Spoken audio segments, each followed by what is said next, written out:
This is part 2 of 4 of this A Guy with AI episode. Part 3 and the full episode video are linked at the end screen.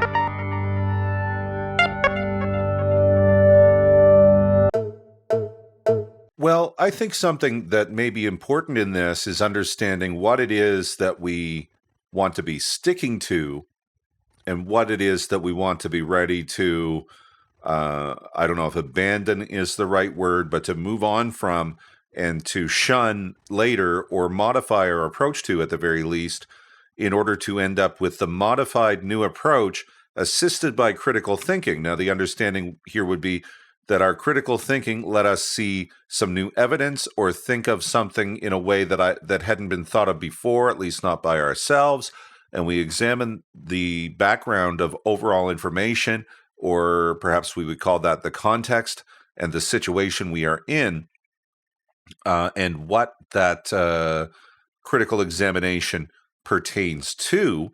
We would understand all of that, and we would have to understand that, the way this is all set up already has flaws in it. But how do we understand which is the flaw in the ideas and which is the good ground and basis upon which we can develop those ideas? So this is something that I feel I am able to feel my way through when I examine topics. However, I have this opportunity here because I have the AI co-host, and this helps me with my program. Actually, I can ask the AI co-host at this juncture, and in fact, that's exactly what I'm doing right now. AI co-host, can you tell me how I myself or anyone who is engaged in critical thinking in a way that enhances their perspective on a topic or background or context of information or a situation, and how they would be able to identify what needs to be rethought and what is already set up very well in that construct? Certainly, Sean. The process of discerning which elements of a particular concept or framework should be upheld and which should be reconsidered requires several steps that are integral to the process of critical thinking.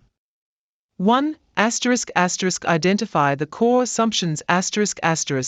Every idea or belief system is built on foundational assumptions. It's essential to bring these to the surface and scrutinize them. If these assumptions are sound and reflect reality accurately, they can often be used as the bedrock for further thought. However, if they are found to be wanting, this may necessitate a shift in thinking. 2. Seek evidence. Critical thinking thrives on evidence. Reliance on data and substantiated facts rather than conjecture establishes a firmer platform for your conclusions.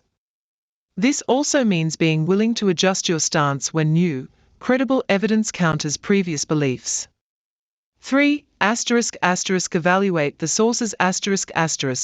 Not all information is created equal. Look at where your information comes from and the reliability of these sources. This often helps in determining what can be trusted and what may need a more skeptical eye. 4. Delineate between logic and emotion. When evaluating a situation, distinguish between logical reasoning and emotional responses. Although emotions are important, they can sometimes cloud judgment. This doesn't mean ignoring emotions, but rather acknowledging their influence on our thinking and decision-making.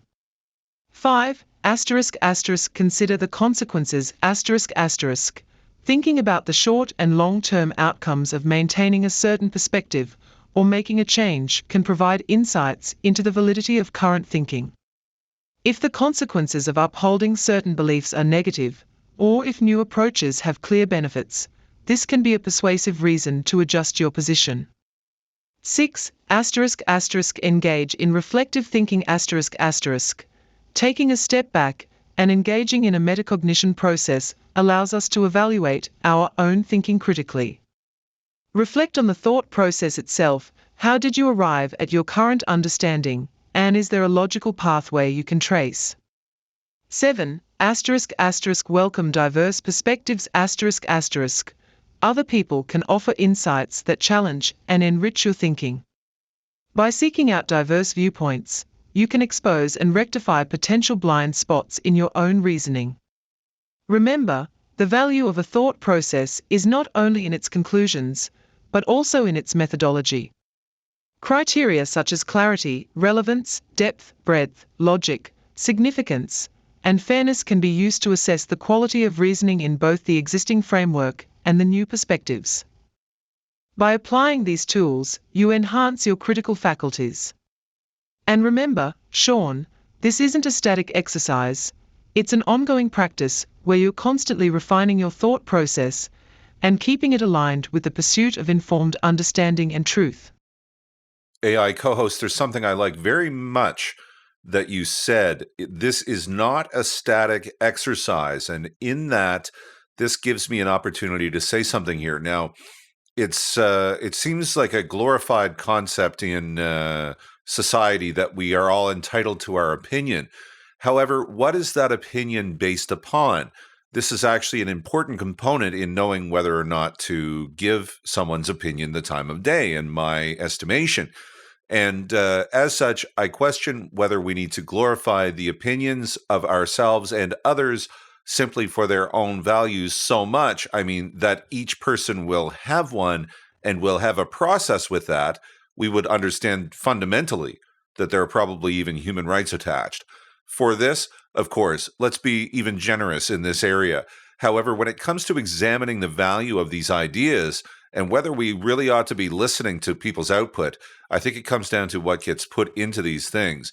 Now, the self-referential nature of some of these critical thinking tips and how we are self-checking for error and considering the consequences. We are delineating between logic and emotion. We are evaluating the sources. Is it something we just thought? Is it something we just caught out of the corner of our eye on some sort of social media platform where who knows what can be trusted? Engaging in reflective thinking, not just what comes to our mind immediately and our first hot take. We would want to welcome diverse perspectives. And I think that by the time someone is disagreeing with us, we take this personally, we take offense to it. This person isn't respecting our opinion.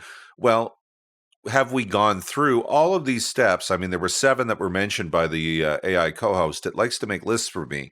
And from that list, we have a few things that can keep this dynamic. We can be self-referential. We can come back to our own work and we can check it. And from this, we become strong critical thinkers, not merely by convincing other people or by not listening to other people because we put stock in our own opinion because we've been told that is a social more that we should value. What are your thoughts about these thoughts of mine, AI co-host? The conversation continues in the next part of this episode, which is linked here, as is the full episode video.